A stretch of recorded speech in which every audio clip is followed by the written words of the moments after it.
Hello, magandang araw sa inyo. So, nandito na naman tayo sa isang produkto na i-re-review natin at unboxing. So, sana tapusin niyo muna yung video at sana hanggang sa matapos nakatulong sa inyo. So, nung December ko pa 'to binili, Oroshare NC01 neck cooler or ice neck cooler. So, December 2025. Okay siyang gamitin, okay naman. Ngayong tag-init, eh, nakaka-relax naman sa leg. So, umpisa na natin. Nung December ko pa siya binili sa halagang, I am not mistaken is 120 pesos. Ngayon, kung dumating yung produkto, ganito lang makikita nyo. Ngayon, kung dumating siya na medyo matigas, ibig sabihin, na-store siya sa malamig na area or malamig na temperatura. Kaya huwag kayong matakot kung dumating yung item na matigas tapos bigla na lang siyang lalambot. Ganoon talaga to. So, ito lang yung makikita nyo sa produkto. Ito na yung package niya. Yan. Ito lang. So, buksan natin.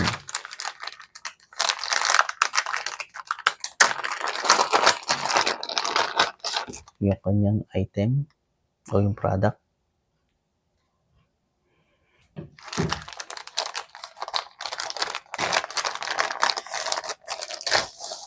Yung kanyang paper. Nandito na yung mga precautions, how to use, usage time. Nandiyan na yan. So, basahin nyo na lang kung may time kayo. At ito naman yung kanyang packaging, yung pinaglagyan. Pwede nyo rin ilagay dito yung yellow o yung malamig na tubig. Saka nyo ito ilagay. Or kung gusto nyo naman, ayaw nyo siya lagyan ng yellow, huwag nyo siya lagyan ng tubig, lagay nyo dito, tapos ilagay nyo sa rep. Para safe. At baka mamaya mga may malansa, hindi nyo magamit. So, ganyan lang siya. Package, item, then the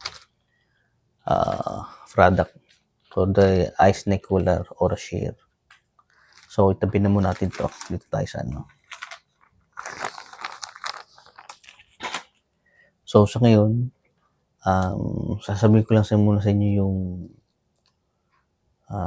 may sabihin lang ako sa inyo. So, mamaya, pagkatapos nito, meron akong video na ipapakita na tungkol paano siya nag-iiba o naninigas solid state. So, let's start. Ito lang yung makita nyo. Wala nang iba pa. Dugtungan. Tsaka yung kanyang product name. Ay, yung company. O brand. Oroshare. Oroshare Ice Neck Cooler NC01. So, basically, itong labas is made of TPU. Hindi siya silicone, TPU. Yung TPU, makikita mo yan sa 3D printing, filament. Tapos minsan mobile cases. Minsan sa sasakyan may makakita ka rin yan, lalo sa mga armrest kung mayroon man. At yung nasa loob niya is PCM. Hindi ko na siya mabutas sayang nakapanghinayang naman. Ginagamit ko pa. Is yung PCM is maaring plant derived or bio-based substance. Okay? Bio-based substance. Yung plant derived naman is galing sa halaman, dahon, bulaklak, prutas, buto, or balat ng halaman. Yun yung sabihin ng plant derived. Yun mong isa is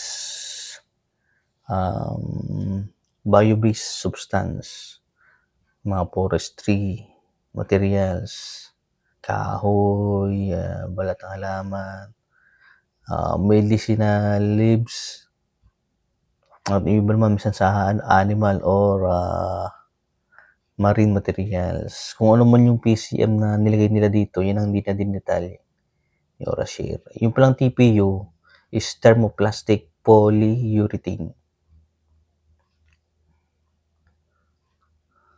At yun namang PCM is phase change material. Yan. So, tumitimbang na siya ng 120 grams. So, ganun lang siya kagaan. Hindi mo siya kabigatan. So, ngayon, sasabihin ko lang sa inyo yung pag-iingat niya. Sasabihin ko naman sa inyo paano pag-iingat niya. So, kung gusto niyo po, hindi nyo siya ginagamit. Lagay nyo lang siya sa isang likor na walang matatalas, matutulis na bagay. Hindi siya nadadaganan. Kasi baka maya-maya, ito dito mabutas o dito sa mga joint niya, yan. Magkaroon na siyang leakage, hindi nyo na siya magagamit pa. O kung magkaroon man leak, meron pa yung adhesive na ginagamit. Pero search nyo lang kung ano yung pwedeng adhesive dito na ano. Sa ngayon, di wala siyang damage, kaya wala akong ganung klase pandikit. And then, pagka matigas na siya, sabihin natin nilagay nyo siya sa freezer o binabad nyo sa yelo or maaring yung temperatura malamig, tumigas siya, huwag nyo siya masyadong i-stretch. Huwag nyo masyadong bardabanat. Baka mamaya dito magkaroon ng leak. Hindi nyo na siya magagamit. Okay?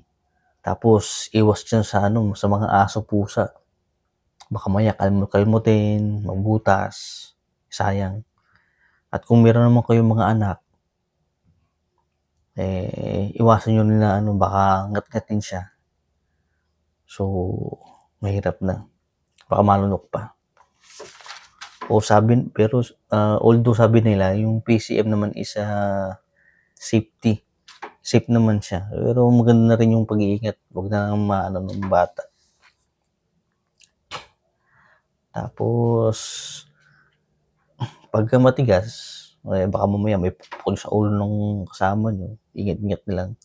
At pagka matigas naman, pagka nilagay nyo sa leg nyo, tingnan nyo rin, baka mamaya masasakal kayo, sobrang hindi siya fit sa leg.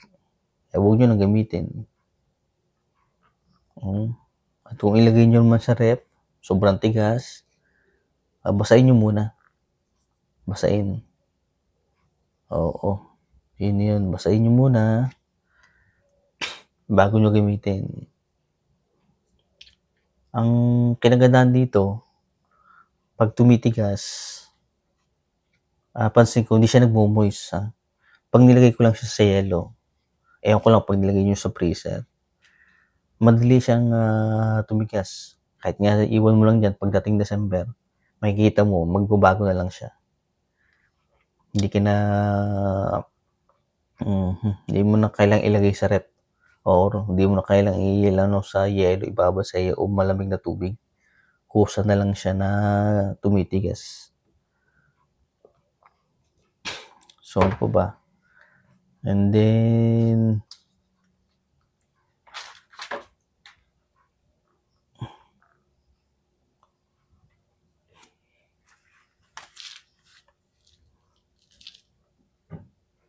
ano po ba?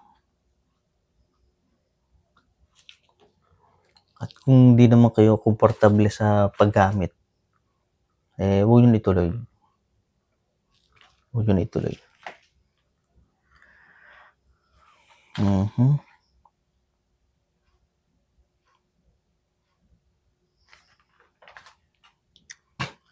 Sa usage naman, kung ilalagay mo siya sa freezer, depende na rin sa temperatura. Kung malamig na malamig, or naka-maximum siya, yung rep nyo, maaaring 10 to 15 minutes, makikita mo na yung resulta. Talagang makikita mo na nagiging solid na siya. No? Or maaaring 30. Pero nasubukan ko 30 minutes sa yelo. Maaaring hindi nga lang 30 minutes eh. At pag ginamit mo naman siya, depende rin sa araw or sa, depende rin sa temperatura ng paligid mo. Kung mainit, baka wala pa isang oras. Pero noong December, ginamit ko siya, mahigit isang oras. So, siguro 1 hour and 30 minutes. Or 1 hour and 20. 1 hour and 20 or 30 minutes. Kasi bagay malamig naman noong December kaya matagal siya bago lumambot. At pag tinanggal ko na siya sa leeg, talagang bumabalik sa solid state. So, yun lang yun mga kasama. At sana nakatulong. So, kung meron kayong kung gusto nyo gustong produkto, pwede naman. Huwag nyo lang siya nga palang gagamitin na alternative na halimbawa nilalagnat ka. Ilalagay mo sa ulo para pampababa ng temperature. No, hindi pwede. Iba yung lamig niya. Iba yung lamig niya sa yelo or sa ice. Iba. Although nakaka-relax naman siya. Iba yung lamig.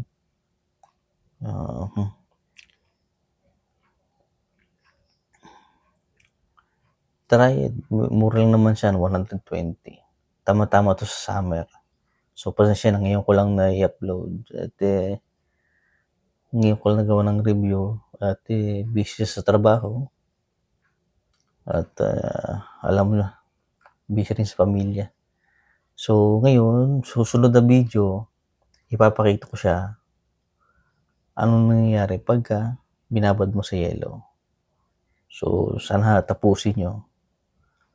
Okay? At sana may natutunan. Okay? Salamat po. Salamat.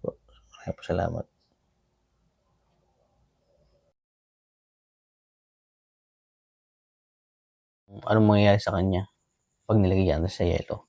So, ito yun. Nung nakita nyo yung solid yun yan, lumapot na yun sa yelo, inilis ko lang agad. So, yung jug, may yelo na. Hindi ko na nilagyan ng tubig. So, nilagay natin to. Then, lagyan natin ng mga ilang pirasong yelo. Yan. Okay. As you can see, dito natin lalagyan.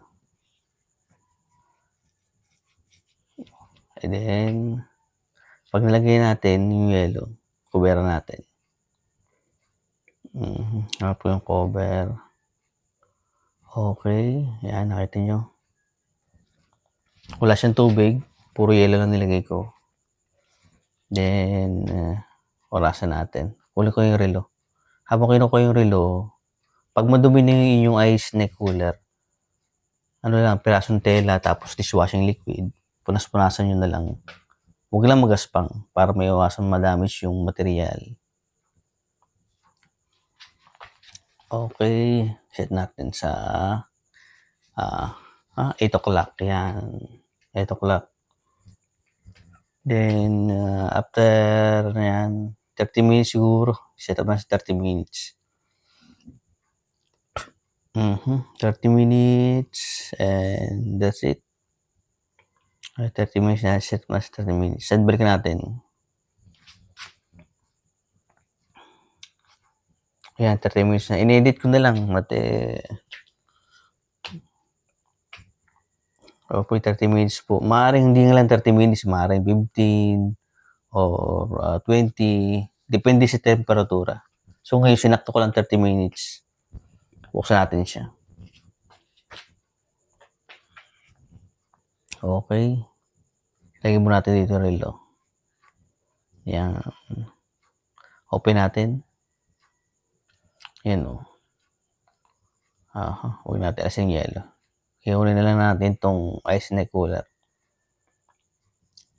Ayan, kitang-kita niyo naman matigas na po siya. Okey, oo. 30 minutes pa lang po 'yan. Maaaring hindi lang 30 minutes 'yan, mabilis na tumigas. Mga 20 or 15. Sa iba nga nakikita ko 10 minutes pa, eh. Matigas-tigas po. Huwag niyo po pukpok, sa ulo ng mga kasama niyo. Matigas po 'yan. 'Yan, oh, pisil-pisil ko pa nga, oh, matigas po. Hindi po siya nagmo-moist, tumitigas lang siya.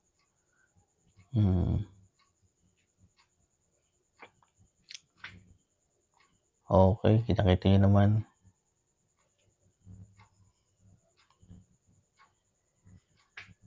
Yun, napilat pa nga ng konti sa pagkakalagay.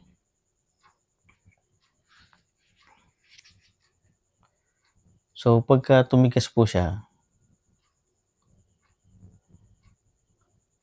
huwag niyo agad-agad siyang, babanatin, baka magkaroon siya ng leak dun. Huwag niyo siyang i-stretch, 'yan, kagaya ng nakita, wag po, wag po. Dahan-dahanin niyo lang ilagay sa leeg, huwag niyo sobrang banat, baka dun po magkaroon ng leak. Sayang yung ice neck cooler. So, sana may natutunan po kayo at sana may nakatulong po ako sa inyo. So, subscribe po sa mga hindi pa nakasubscribe diyan. Follow for more.